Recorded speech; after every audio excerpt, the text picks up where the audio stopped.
Bonjour à tous, comment trouver un site de rencontre sérieux en évitant les pièges? Autrefois, cela se passait autrement.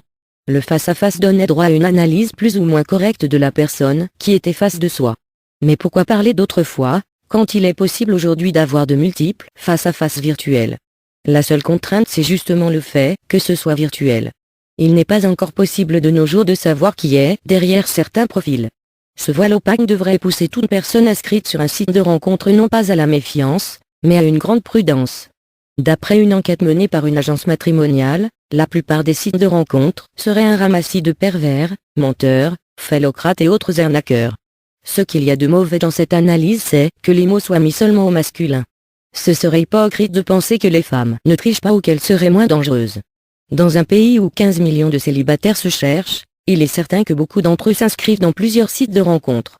Le but étant de faire le plus de rencontres possible afin de trouver l'âme sœur. Cependant, si beaucoup semblent être sérieux dans leurs recherches, d'autres ne pensent qu'à s'amuser pour ne pas dire pire. Chaque semaine, un nouveau site de rencontre est créé.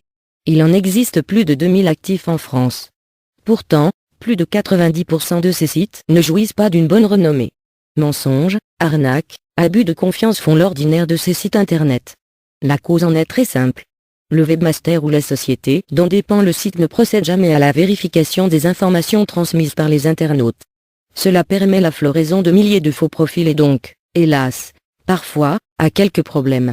Il existe cependant de vrais sites de rencontres où l'accent a été mis sur la sécurité via des systèmes de vérification de coordonnées.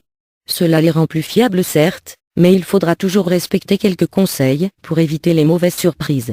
En voici quelques-uns. La prudence. On ne vous dira jamais qui est derrière l'écran.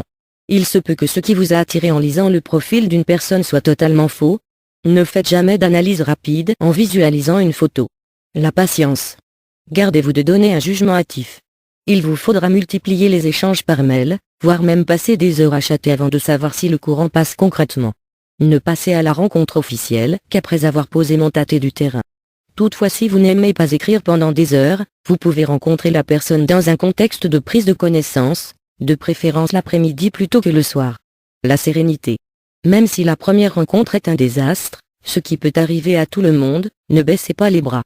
Il vaut mieux ressentir le soulagement de la découverte des vices de forme au tout début de la relation avant de n'investir votre être vers un désastre programmé.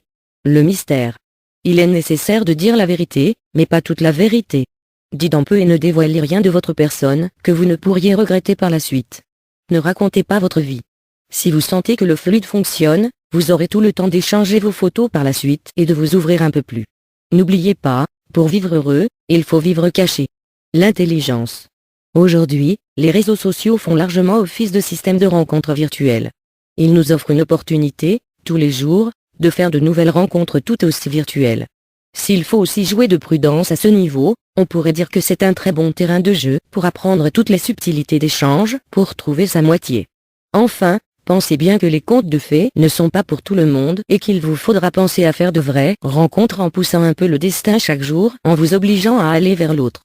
Quelle que soit votre envie de faire de nouvelles rencontres en passant par un site internet, allez-y gaiement et n'oubliez pas qu'en face de vous, il y a aussi un cœur qui batime.